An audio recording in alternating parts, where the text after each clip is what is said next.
What's up, family? It's your girl Danita Faith, and welcome back to my YouTube channel. If you're new here, welcome, and if you've been rocking with me, what's up? It's so good to see you. You already know, before we get started, please remember to like, comment, share, and subscribe to my channel, and click that bell notification one good time so you know when I post new content. And also follow your girl on her socials. Now let's get into this recap because it's a doozy. We're gonna pick up right where we left off last week, and you guys, this was a doozy of an episode. Like I said, a lot happened, so I'm gonna try to keep it going for you. But we see Kirsten, crying again about her brother's passing. He passed from an overdose. She also lets us know that she was the one who found his body, and she also blames herself for his passing because she didn't know that he was struggling with drug addiction that bad. But she knows deep down that it's not her fault and that she has to work through this grief in order to truly move on in her relationships with her family as well as with Julian and herself.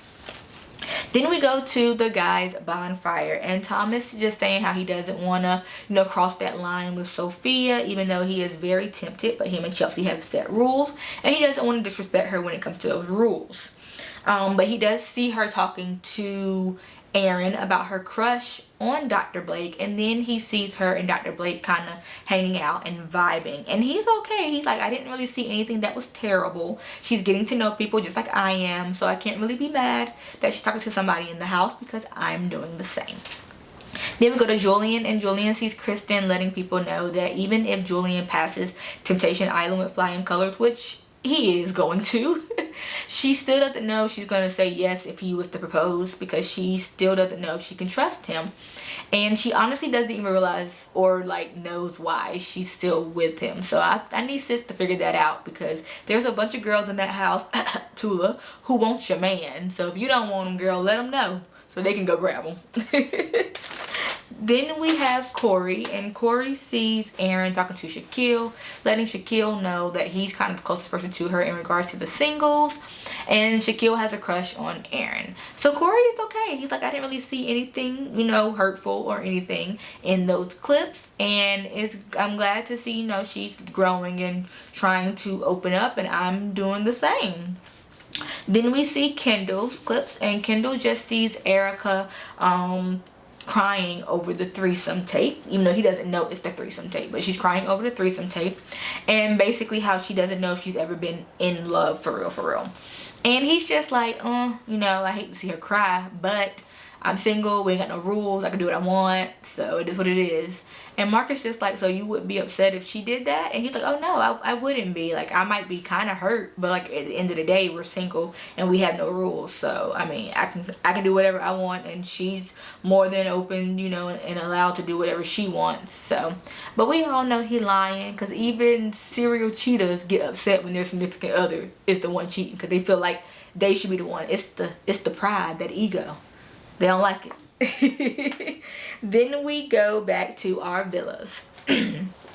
So now we are at the guys' villa, and Kendal lets everybody know that Erica was crying in his clips, and he doesn't understand why she's crying, and all the girls are just like, she's obviously crying because she saw you and Alexis have sex. Alexis is giggling, she's laughing because she's just like, this my man. So I mean, Erica can cry, but I'm walking out of here with who I want. Then we go back to the girls' villa, and Erica is just trying to process everything. Jessie is being that shoulder she can cry on, lean on, and she's just trying to understand why she's even in the situation she's in. But Jessie is going to help her get out of that funk and let her have a good time and loosen up. Then we go to Chelsea and Blake talking, and Chelsea and Blake are talking about the clips she saw of Thomas and Sophia, and basically she's just like, I feel like it's a tit for tat thing. Like, maybe he saw me doing something that he didn't like, being a little flirtatious, dancing on somebody, and that made him feel like he has to go out and be overly sexual and flirty with Sophia. But she also lets Blake know that she doesn't want his actions to turn her from not experiencing whatever her and Blake have going on. So Blake is just like, I'm here for you, I got your back, I'm here to comfort you no matter what's going on, in your brain.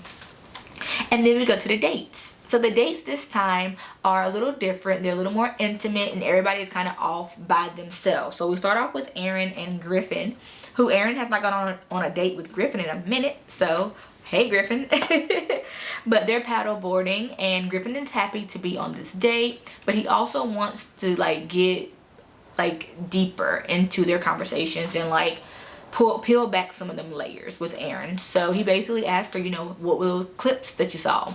And she is just like, you know, I'm tired of seeing clip after clip of people bashing me for how I treat Corey. She then gets emotional because there's some truth in those talks. And she is kind of hurt by this because she's realizing that she does take advantage of Corey, and not on purpose. It's just she's dealing with a lot of stuff internally that she hasn't really talked about, and she knows she needs to do that so she can not treat Corey like that because he doesn't deserve it. Nobody does. Then we go over to Corey's date, and Corey is with Amanda. So clearly Corey and Amanda are truly connecting. This is like their third date, I believe. So they're sitting in a hammock, vibing, having a good time. Corey admits that he thought Erin was like the end all be all, top tier. I can't get no better because I don't deserve anybody else. And he's realizing like, no, I'm a hot commodity. Like, I'm Corey. Like, you know, anybody would be lucky to be with me. So he's realizing that because he's starting to love who he is when he looks in the mirror. And Amanda loves that. She wants to be his biggest cheerleader, and she wants him to know that he always has her in his corner. Then we get to Thomas and Sophia, and they're eating fruit and playing in mud, rubbing it on their bodies. And basically Sophia is like she can't wait to visit him outside of the villa, go to LA, they hang out. She feels like they have a strong connection, and they're connecting even more each time they go out on these dates. And Thomas agrees, and he's just like, I feel like she's going to be in my life no matter what. So big things might be happening for Thomas and Sophia. He also ends up like hitting her on the booty and being flirty. Then we go to Chelsea and Blake, and they're talking about how like meeting their families, and how their families would definitely like the other person, especially their moms. And Chelsea knew right from the beginning that she was going to have something with Dr. Blake because they have so much in common. She was just kind of scared to let those feelings be there, but now she's not as scared. She's just going to let whatever happen. Then we go to Julian and Maya, and shout out to Maya. She's basically the only girl that's still giving Julian the time of day because we all know he's going back to Kirsten. But she does let him know that at some point you're going to have to stop proving yourself to her. Like, you can't just keep proving yourself over and over again. That can get exhausting, and you're not going to be happy in the relationship after a while. So if she doesn't see that you are different and that you're making an effort to be a better guy, then maybe she doesn't want to be in this relationship with you at all. And Julian also lets her know that, you know, past death that has happened, trauma in their life that has happened, has definitely brought them back together, but they also haven't talked about those things that brought them back together, aka Kristen's brother's death. Kristen and Jawan, and shout out to Jawan. We seeing you again, boy. I see you. And basically Kristen is realizing that she has to, again, just let Julian in more. So she ends up, you know, going out of her own comfort zone, and she opens up to Jawan about her brother's passing, and he also opens up about one of his best friends passing away from a drug overdose as well. So they end up getting very emotional with each other, crying and sharing that, like, you know, shared experience. So, and they both said it was nice to have somebody who understood them there to talk to. Then we go to Erica and Jessie, and they're talking about family, and Jessie wants a big one. He wants a family, and Erica's like, I do too. I love my family. Kendal tries to keep me away from them because he feels like I spend too much time with my family and not enough time with myself and like growing. And Jessie is like, that's BS. Like, hang with your family, sis. So she's realizing that Jessie is definitely the type of guy that she should be with. He's going to treat her right. And she's finally admitting that she has some feelings for the boy. So yes, we might see something come from this.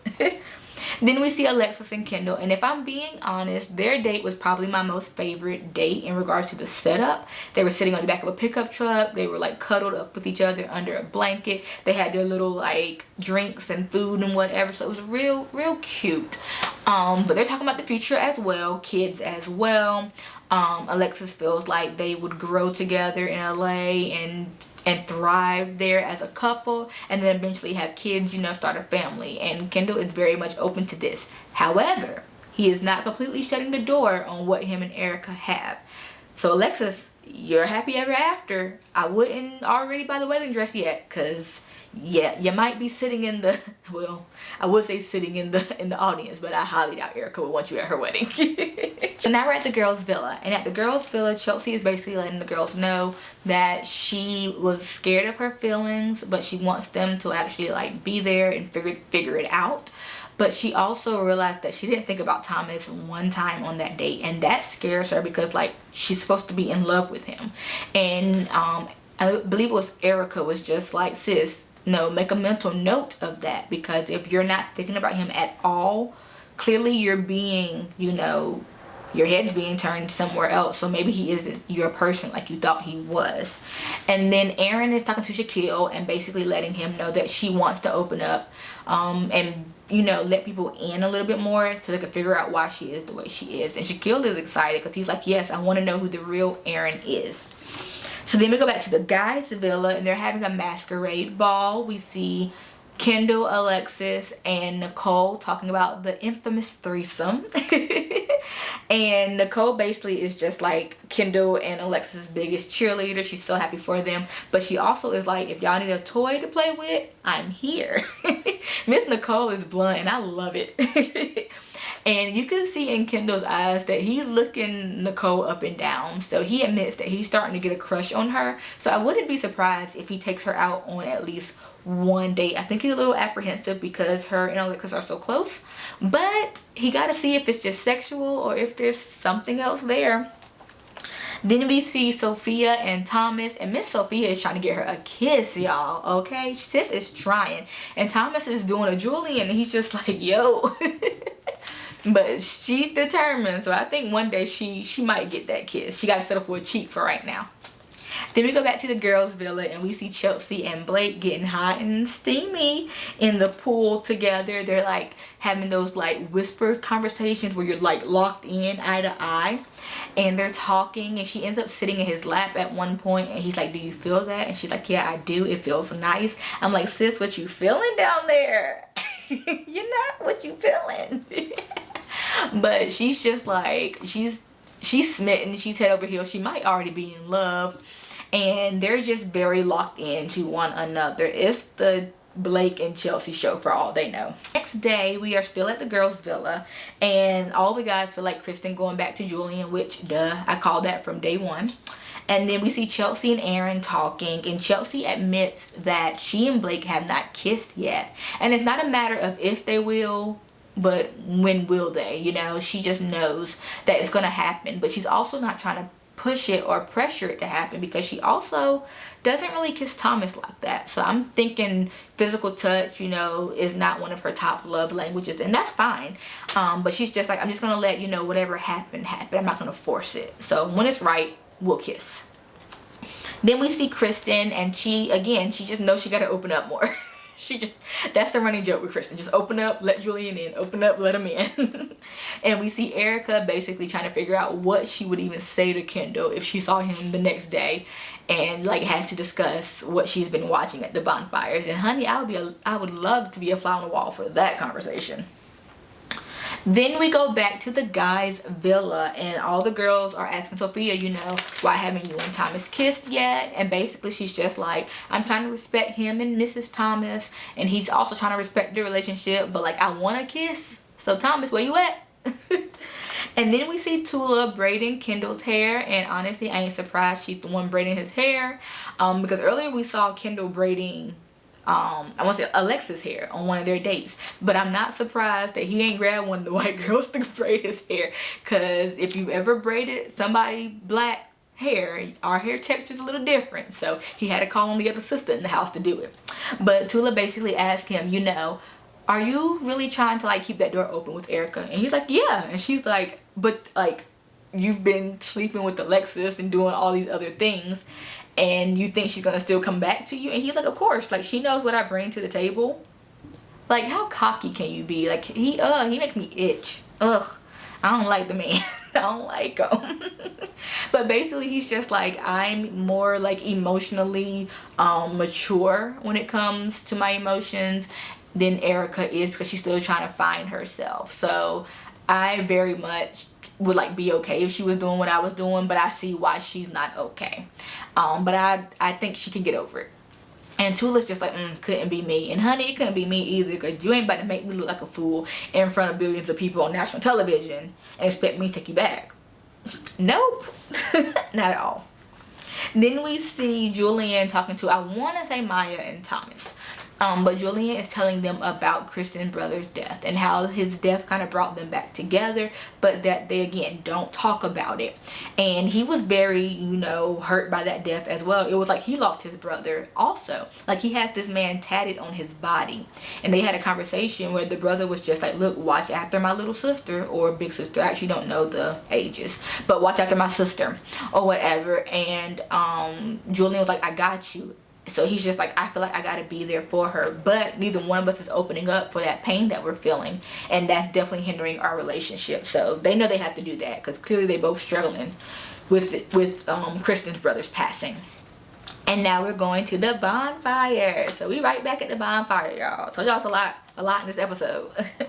So at the bonfire, we of course start with the ladies, and Erica at this point is just like, just show me the clips. Like, it can't get no worse. What's next? A foursome? Like, he going skinny dipping, what is it? So all she sees is Kendal and Alexis talking about their future and the possibility of having kids together, and she's like, okay, good for them. I wish I could warn sis, because he giving you them sweet nothings, but honestly it's a bunch of air. Like, it ain't nothing, it's just dust. I guess, like, she wishes she could you know, warn her for what is to come. And she also is just like, y'all barely know each other, so you don't even have a strong enough relationship, well, foundation in your relationship to be talking about babies. So she's just like, calm down, streaming. Like, still get to know each other first. Then we go to Kirsten, and she sees Julian talking to the boys, and he's basically telling the boys that, you know, he's tired of having to constantly prove himself to Kirsten. Like, that's where he's at. He's just like, how much more I gotta do? And so she's realizing, again, I gotta let him in. And she's realizing that she has to do that because she, you know, creates environments that only good happens, because she's scared to lose anybody else. And she knows that, like, bad happens just like good happens. So she can't keep that out of the relationship. They gotta talk about the bad just like they talk about the good. Then we go to Erin's clips, and she sees Corey and Amanda in the hammock, you know, vibing, flirting, and she's annoyed because Amanda's feeling all Corey's like arms and stuff, but you know, she can't, like, you know, let her mind wander because she doesn't know what happened before or after. So she's just like, that's what I saw, it was very timid, I'm okay. But she does admit that aside from Corey, all of her past relationships have been very toxic, and it all started with her ex, who she was with when her best friend died when she was 19, and that ex cheated on her, and then it became very abusive. He was hitting her, she also was hitting him. So she's not happy and proud of what she's done in past relationships in regards to abuse, and also she's, you know, feels kind of embarrassed that she herself was getting abused. So she knows that she has a lot of hurt that she's dealing with, and Mark is just like, hurt people, and you're self-sabotaging this relationship with a good man who's treating you right because you're used to toxic men, man. She's used to toxic men. But she has a good one, so she's like messing it up for herself, and I hope she figures it out, because she might lose him, because Amanda trying to take your man, sis. Then we go to Chelsea, and Chelsea sees Sophia and Tom playing with the mud, flirting, and she's like, I feel nothing, it is what it is, I can't be mad at what he's doing because I'm connecting with Blake. And she also feels like he doesn't respect their relationship because, again, they had those rules. So she's just like, if he doesn't respect women in my relationship, that's not the type of man that I want, because clearly Dr. Blake is a better man than you. And I'm like, sis, you was just calling Blake fake, and now he's a better man than Thomas? What? To each his own. Now we are going to the boys' bonfire, and y'all, this is the first time we're getting both bonfires in one night. What? So we go to the boys' bonfire, and the guys are asking Kendal, you know, how he feels about everything, seeing Erica crying, all that stuff. And basically he is just like, you know, he can do what he wants because he's single at the end of the day. Like, so can Erica, she can do what she wants. But like, I'm not closing that chapter. Like, I'm still very much wanting to make that work possibly. So then Corey is just like, so are you stringing her along or are you stringing Alexis along? Because if you know for a fact you want to stay with Erica, why continue to sleep with Alexis? Or if you know you want Alexis, then make it known that I'm cutting things off with Erica. Like, you can't have your cake and eat it too, and he's definitely trying to do that. But we start with Corey. And Corey sees Aaron talking to Griffin about how everybody feels like she's, you know, stringing him along and taking advantage of him. And Corey is just like, I'm glad she's seeing that though, because she needs to know I'm a hot commodity. I'm starting to love who I am. I'm loving the man in the mirror. And I'm realizing that I'm funny, I'm good looking, and any girl will be lucky to have me. So I'm glad Aaron's realizing that she has a good thing here. So don't ruin it, sis. Then we go to Julian, and he sees Kristen talking to Jawan and kind of having that tender heart-to-heart moment about grief, and he's glad to see her opening up. He realizes that they're both kind of going through the same journey while they're in the villas. And Mark is definitely team Julian and Kristen, because he's basically just like, don't give up, man. You're both opening up, you're both letting these walls down, and you're allowing yourselves to process a death. So I think there's still, you know, light at the end of the tunnel for you two. Then we have Kendal, and he sees Jessie telling Erica that she deserves so much better than Kendal, and she does. And Erica wanting to open up more to him, and that they want to hang out after they leave the villas. And Kendal is just like, okay, that's all fine and dandy, but they ain't gonna hang out afterwards. Like, Erica and him it's gonna cut off right after the show is over. We go to Thomas, and Thomas sees Chelsea and Blake in that pool, and he sees her saying something feels nice. So Thomas is like, he's trying to play cool macho man, like, I'm good, I don't really care, you know, I'm connecting with Sophia, so she's connecting with Blake, it's all good. But no, Thomas is upset, and he's just like, did I put all my trust in the wrong person? Like, I'm trying to stay loyal, but clearly she's not staying loyal.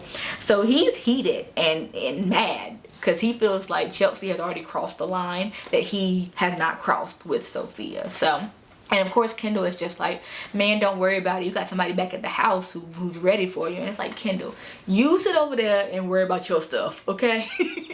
You don't need to chime in at all. But then Mark tells the guys that basically, you know, they can go back and send their girlfriends 30-second videos. It can be on anything they want it to be on, but if they don't want to send one, they don't have to. And I'm pretty sure he probably told the girls the same thing. So next episode, we're definitely going to see who gets the 30-second video, who doesn't, because there's guaranteed to at least one person who's not. I feel like Erica might not get a tape from Kendal, and she might not send one to Kendal herself. I feel like Julian and Kristen probably will.